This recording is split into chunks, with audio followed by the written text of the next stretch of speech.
নীল নবগণে আষাঢ়ে গগনে তিল ঠাই আর নাই রে, ওগোয়াস তোরা যাসনে ঘরে বাহিরে। বাদলের ধারা জলে জ্বর জ্বর, ঔষের খেতে জলে বর বর, ওপারে আদারে গনি আছে দেখো চাইরে, ওগোয়াস তোরা যাসনে ঘরে বাহিরে।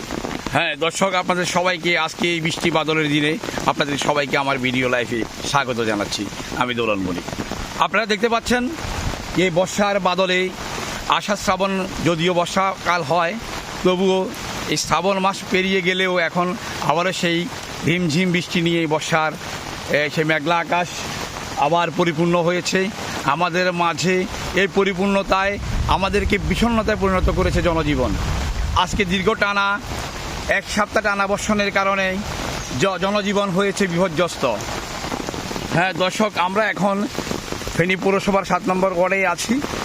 আমাদের এলাকার যে বন্যা পরিস্থিতি নিয়ে আমি আপনাদের সামনে তুলে ধরছি। এখানে অনেক লোক দাঁড়িয়ে আছে, কেউ মাছ শিকারের জন্য, আবার কেউ বা জীবনযাত্রা নির্বাসনের জন্য চলে যাচ্ছে তাদের নিজ নিজ আশ্রয়স্থলে। আমি এখন যেখানে দাঁড়িয়ে আছি সেই বিলোনিয়া ফেনী রেললাইনের সামনেই দাঁড়িয়ে আছি। আপনারা দেখতে পাচ্ছেন এখানে সেই বিলোনিয়া রেললাইন পর্যন্ত ডুবে গেছে বর্ষার পানিতে। দীর্ঘ টানা 5 দিনের উপরে টানা বর্ষণ এবং বর্ষা, এই বর্ষার কারণেই আপনার জনজীবন বিপর্যস্ত হয়ে গেছে। এখানে মেইন রোড পর্যন্ত তলিয়ে গেছে। আমি আপনাদেরকে দেখাচ্ছি।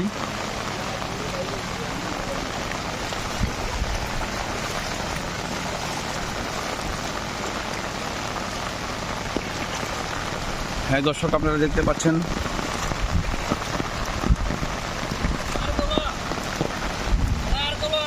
আমাদের নজরুল ভাই আসতেছে। আপনি কি ত্রাণ বিতরণে যাচ্ছেন? ত্রাণ বিতরণে যাচ্ছি, গ্রামের বাড়িতে যাচ্ছি ফুলগাজী। আর পাশে তো ভিতরে জাল বোধ হয় সম্ভবত পরশুরাম না, জাল নিতেছি না, এটা ত্রাণ চিড়া মুড়ি আচ্ছা আচ্ছা খাবার নিয়ে যাইতেছি গ্রামের বাড়ি। কজনের জন্য নিচ্ছেন? প্রায় 100 জনের জন্য নিচ্ছি। ধন্যবাদ, আপনাকে স্বাগত। যদি আমি আসলে এই প্রস্তুতিভাবে থাকতাম, আপনি আপনার সাথে যেতাম। আমাদের গ্রামের বাড়ির পানি উঠে গেছে। কত ফুট আনুমানিক? আমাদের ফ্লোরে পানি উঠে গেছে, বিল্ডিং ঘর তো ফ্লোরে পানি উঠে গেছে। সবার জন্য ত্রাণ নিয়ে যাচ্ছি। আচ্ছা আচ্ছা। গ্রামের বাড়ি জিএমআর বশিকপুরে প্রচুর পানি হয়েছে। আচ্ছা আচ্ছা। আরো পানি বাড়তেছে, বরাবর পানি বাড়তেছে। এই কারণে আমি রওনা হয়েছি। ইনশাআল্লাহ আল্লাহ সহি সালামতে যেহেতু আমাকে পৌঁছায়, দোয়া করবেন। কিভাবে যাবেন? কিভাবে? সব রাস্তাতে কোনো যানবাহন নাই? ইনশাআল্লাহ দেখা যাক। সেনাবাহিনী আসছে নাকি, স্পিড বোট নৌকার ব্যবস্থা আছে, যাওয়ার ব্যবস্থা আছে। আমি শুনেছি আপনার যে কালীঘাট থেকে বন্ধুয়া ব্রিজের পর থেকে নাকি স্পিড বোট দিয়েছে নাকি সেনাবাহিনীর মাধ্যমে। নৌকার ব্যবস্থা আছে, চালু আছে। ওই দিকে আমাদের গ্রামের বাড়িতে যাওয়া দরকার। আমার সামাজিকতা রক্ষা করা দরকার। অবশ্যই অবশ্যই। লোকেরা কষ্ট করতেছে, অবশ্যই অবশ্যই। সবাইকে ধন্যবাদ, দোয়া করবেন আমাদের জন্য। অবশ্যই আপনাদের জন্য দোয়া থাকবেই। আপনার গন্তব্য সুন্দরভাবে হোক, সবাই যেন শুভকামনা রইল। ধন্যবাদ আপনাকে। হ্যাঁ দর্শক, দেখতে পাচ্ছেন এই বন্যায় ত্রাণ নিয়ে যাচ্ছে আমাদের এক বড় ভাই, সিনিয়র ভাই নজরুল ভাই। উনি ওনার গ্রামের বাড়ির উদ্দেশ্যে যাত্রা করছেন ত্রাণ নিয়ে। আসলেই কি বলবো, একদম ভয়াবহ অবস্থা। যদিও আমরা ফেনী পৌরসভার মাঝে আছি, তবুও আমরা দেখতে পাচ্ছি যে ফেনী পৌরসভায় তলিয়ে গেছে।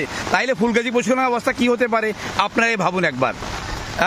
এখানে আমি যেখানে 7 নম্বর ওয়ার্ডে আমি যেখানে দাঁড়িয়ে আছি, 7 নম্বর ওয়ার্ডে প্রায় 6 নম্বর ওয়ার্ড, 7 নম্বর ওয়ার্ড এবং কি ফেনী ফাতগাছিয়া সড়ক, ফেনীর এই প্রধান সড়কগুলা এখনও প্রায় 2 থেকে 3 ফুট পানির নিচে। এখানে এমন অবস্থা হচ্ছে যে যে মানুষের মৎস্য খামার, গবাদি পশু সহ আরও অন্যান্য জিনিসগুলা আজকের এই ভয়াবহ বন্যায়, এই বৃষ্টি প্রবল বর্ষণের কারণে আজকে সব তলিয়ে গেছে। আসলে এই বাংলাদেশের এই দুর্যোগপূর্ণ অবস্থা, সবাইকে আমি এই অবস্থার জন্য পরম করুণাময়ের কাছে আমি প্রার্থনা করি যেন আমাদের সকলকে যেন হেফাজত করেন। আমি সবার কাছে এটাই অনুরোধ করছি। আর আমাদের যাদের যা কিছু আছে আমরা এগুলা নিয়েই আমাদের যারা পানির জলাবদ্ধতার অবস্থায় আছে তাদেরকে আমরা সহযোগিতা করি এবং তাদেরকে উদ্ধারের চেষ্টা করি যারা বন্যা কবলিত এলাকায় আছে। আমরা এই মুহূর্তে সেই বন্যার পরিস্থিতি দেখার জন্য আমাদের এক ভাই আসছে। ভাই, আপনার নাম? রুহুল আমিন ভাই। হ্যাঁ, তো আপনি কি এই এলাকায় থাকেন? ইনশাআল্লাহ।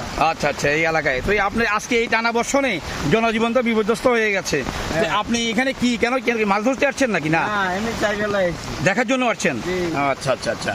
তো আসলে এমন অবস্থা, সবাইয়ের অবস্থা বিপন্ন আজকে, যে কি অবস্থা কি বলবো। ফেনী শহরের এই অবস্থা, তাইলে গ্রামগুলোর অবস্থা কেমন হবে? আমরা দেখাচ্ছি আপনাদেরকে, অনেক মানুষ পায়ে হেঁটে হেঁটে এই জল ডেঙ্গিয়ে চলে আসছে আমাদের কাছে।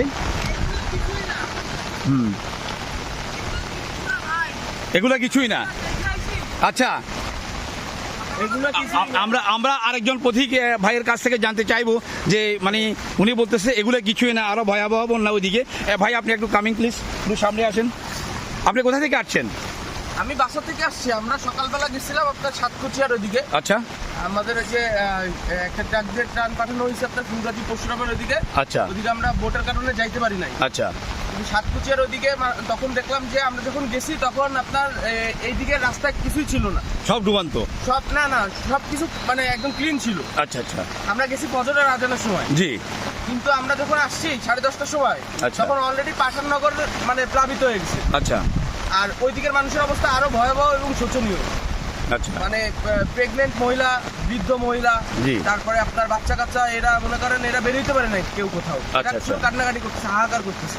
আচ্ছা, এখন আপনার ওইদিকে আমি যতটুকু শুনেছি নাকি 7-8 ফুট পানি উঠে গেছে, তো এটা কতটুকু সত্য? জি জি জি, ওইদিকে একতলার কিছু কিছু এলাকা আছে আপনার একতলা পর্যন্ত প্লাবিত হয়ে গেছে। তো এখানকার মানুষের অবস্থা এখন কেমন? ওইখানে দেখছি মানে কিছু স্থানীয় মানে যারা যুবক আছে বা পুরুষ আছে, তারা হচ্ছে কি আপনার জি কলা গাছে ভেলা তৈরি করে মানুষকে রেস্কিউ করে আশ্রয়কেন্দ্রে নিয়ে আসতেছে। আচ্ছা আচ্ছা। তো আপনি এখন কোথায় যাচ্ছেন? আমি বেরোইলাম ওই যে দেখার জন্য বন্যা পরিস্থিতি। ধন্যবাদ আপনাকে ভাই। বন্ধুরা, আমরা একটু আগে একজন ভাইয়ের সাক্ষাৎকার নিলাম। আসলেই ফেনীর বন্যা পরিস্থিতি খুবই ভয়াবহ, খুবই ভয়াবহ। এই পরিস্থিতি সামাল দেওয়ার মতো নয়। জানি না পরম করুণাময় আমাদেরকে কি পরীক্ষায় ফেলেছেন। তবুও আমি স্রষ্টার কাছে আবেদন করি যেন আমাদের সকল মানুষ যেন সুন্দর সহি সালামতে এবং হেফাজতে থাকতে পারে, এটাই আমার কামনা। ভাই আপনারা কোথা থেকে আসছেন? কোথা থেকে আসছেন? মিজান রোড। ওইখানে অবস্থা কেমন? সব তলিয়ে গেছে না? জি, সব তলিয়ে। আপনি তো একদম ভিজে গেছেন। ওইখানে কি নাকি মেন রোডে নাকি 2-3 ফুট পানি? আচ্ছা, তাইলে তো অবস্থা খুব সিরিয়াস। আচ্ছা আচ্ছা। ভাই আপনি কোথায় যাচ্ছেন? একাডেমি যাবেন? কি মাছ ধরার জন্য নাকি না এমনিতে? আচ্ছা আচ্ছা আচ্ছা। তো কি নিয়ে আসছেন? বাজার করছেন? তাইলে আমার মনে তো সব লন্ডভন্ড ওইদিকে। আচ্ছা আচ্ছা। ফুলগাছি পরশুরাম তো অবস্থা আরো ভয়াবহ। আর ওইদিকে সবগুলা মাছের ঘেটের থেকে আরম্ভ করে সবকিছুই বিপন্ন আজকেই। জানি না আমাদের এই বাঙালি জাতির জন্য আমাদের কি আছে আমাদের ভাগ্যে। হ্যাঁ ভাই, আমরা এই মুহূর্তে একজন পথিক, উনি চলে যাচ্ছেন সোজা মেইন রোডের দিকে। ভাই আপনার হাতে একটা মাছ দেখতে পাচ্ছি, এটা কি বন্যার পানির বেশি আছে মাছ? কোথায় পাইলেন ভাই এটা? জালে পাইছেন? ঠিক আছে, ভালো করে খেয়ে নিবেন। ধন্যবাদ আপনাকে। আরো অনেক পথিক চলে যাচ্ছে। ভাইয়া একটু কথা বলি। হ্যাঁ, কোথায় যাচ্ছেন? বন্যা দেখতে। অনেক দর্শকও আছে আমাদের মাঝে, বন্যা দেখতে বের হয়েছে সপরিবারে। তো আমরা আসলেই কি বলবো, এই বন্যার যে পরিস্থিতি আসলে খুবই ভয়াবহ।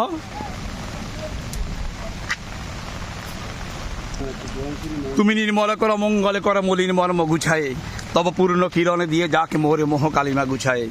লক্ষ শূন্য লক্ষ বাসনা ছুটেছে গভীর আধারে, জানি না কখনো ডুবে যাবে কোন অকুলে গরলে পাথরে। প্রভু বিশ্ব বিপদে হন্তা, তুমি দাঁড়ায় রধিয়া পন্তা, তব শ্রীচরণ তলে নিয়ে সুমর মর্ত বাসনা গুছায়ে। হ্যাঁ সুপ্রিয় দর্শক, আপনাদের সবাইকে আবারও স্বাগত জানিয়ে আমি আমার ভিডিও লাইভ এখানেই শেষ করলাম। পরবর্তীতে আবার দেখা হবে বন্যা পরিস্থিতি নিয়ে অন্য কোনো জায়গায়। সে পর্যন্ত আমার সাথে থাকুন। ধন্যবাদ আপনাদের সবাইকে।